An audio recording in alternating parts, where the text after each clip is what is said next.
Excellency, this is a motion bordering on the urgent need to curtail the practices of undisclosed admission and other unwholesome practices by JAMB and some universities in Nigeria, particularly the University of Nigeria, Nsukka. The Senate knows that the Joint Admission and Matriculation Board, JAMB, was established in 1978, originally with the mandate to regulate admissions into Nigerian universities through the University Matriculation Examination, UME.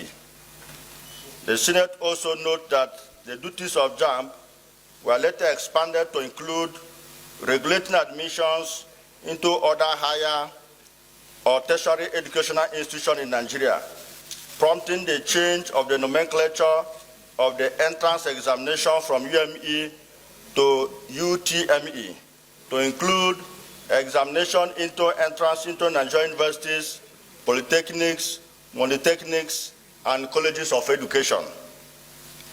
Senate further notes that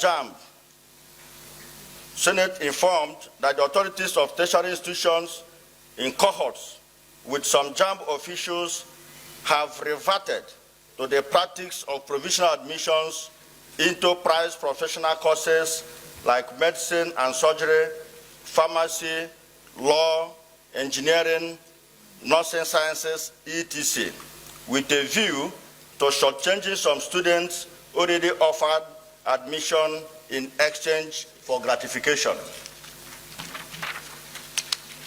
Senate also informed of the travel of one Mrs. Chinyere Ekwe and other 290 other students who were admitted to study medicine and surgery at the University of Nigeria-Nsukka, but had their admission truncated on the order of JAMB for non-plausible reasons after they had completed admission processes and resumed lectures and also paid their school fees.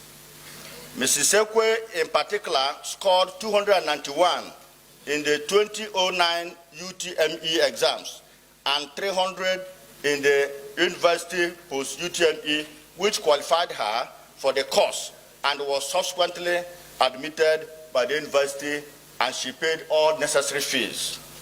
Further informed that the said Chinyere Ekwe was transferred to the Department of Medical Laboratory Sciences on the ground that if her cumulative grade point is up to 4.5 points after the first year, which would have been transferred back to the medicine and surgery.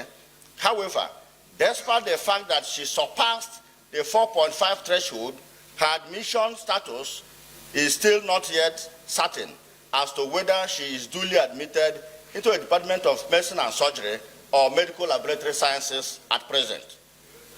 Worried that the provisional admission practice is being used as a malicious tool to exploit and frustrate intelligent young Nigerians who are children and wards of ordinary Nigerians.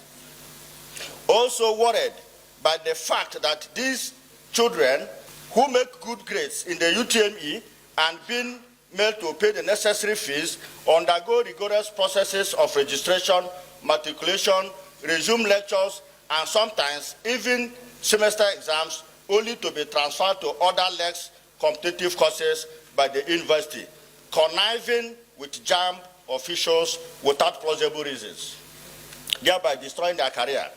Concerned that the emotional trauma this unexplained cost swamp bears on the victim is so devastating that is capable of leading to individual living into endless depression, loss of enthusiasm, and worse even, leading to some of the victims going into crimes. And also that uncertainty and unfair treatment as meted out by Mr. Chinyere Ekwe could cause the young girl to psychological trauma. Further concerned that such unwholesome practices put our educational system in jeopardy, and Senate is hereby prayed to resolve as follows: to mandate JAMB to appear before the relevant committee, being Committee on Tertiary Institution, to resolve this lingering issue of cost swamp. Mr. President, I want to combine prayer 2 and prayer 3, which is also to summon JAMB and University of Nigeria and Nsukka to explain the circumstances surrounding the undisclosed admission phenomenon and the career killing saga that is affecting over 291 students in the University of Nigeria.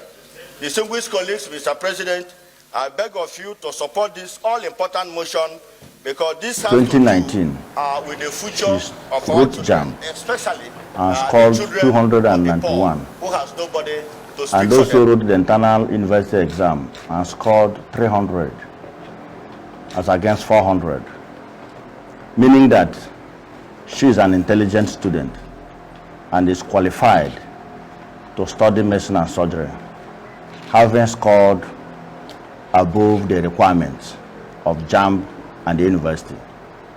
Consequently, she was given that admission by UNN. She paid her fees, resumed lectures, and have even written some exams. Amazingly, thereafter, she was asked to go to mid-lab, which she never applied for, and without any cogent reason. To us, we see this as a career fraud and unacceptable. And that is why, having exhausted all the internal remedies, the parents of this young chap had earlier written to the university senate, promises were made, but all to no avail. And that is why she ran to the Senate, being the voice of the voiceless, for her to be heard. And that is the ground of this motion. And I believe that the provisional admission procedures has been banned before now. Every admission coming from JAMB or the universities should be certain.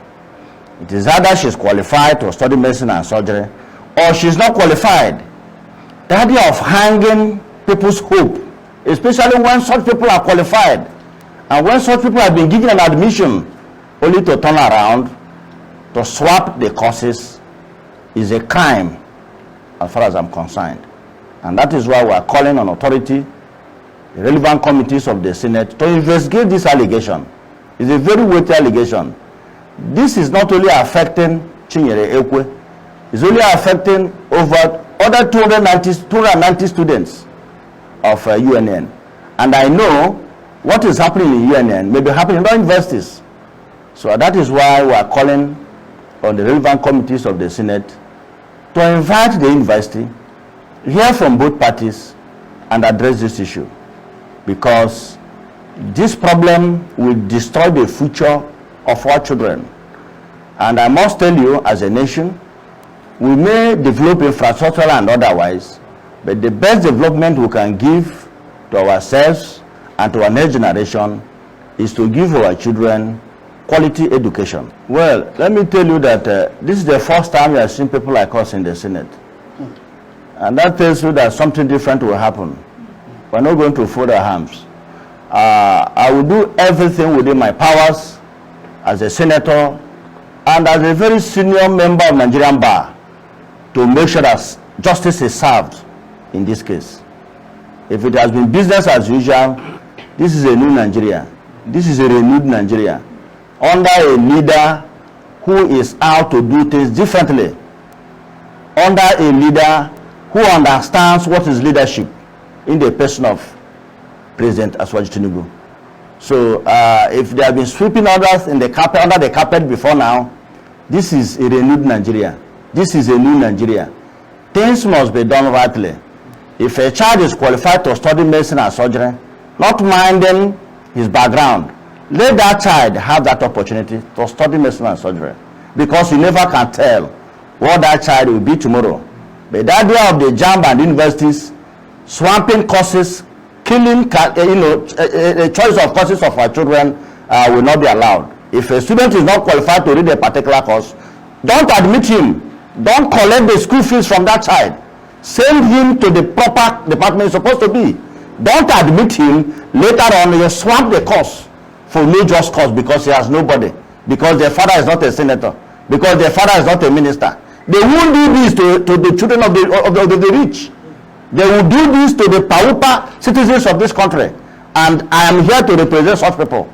And this is unacceptable. The university is invited to explain what happened. The young chap will also come and tell the world what happened. And thereafter we shall form an opinion. Remember, I've laid the foundation that internal remedies have been exhausted by approaching the university. The parents have approached the universities, done series of letters. The university admitted that the fault is from theirs and that the lady will receive admission letter the next day. But as I speak to you, that child is still being frustrated. Both are responsible. Both JAMB and UNN. Yeah, of course they are responsible. But because UNN gave admission, collected school fees from the child, assigned the Department of Business and Studies to the child, and told the child that JAMB admission letter will soon come, all to no avail. So you can see.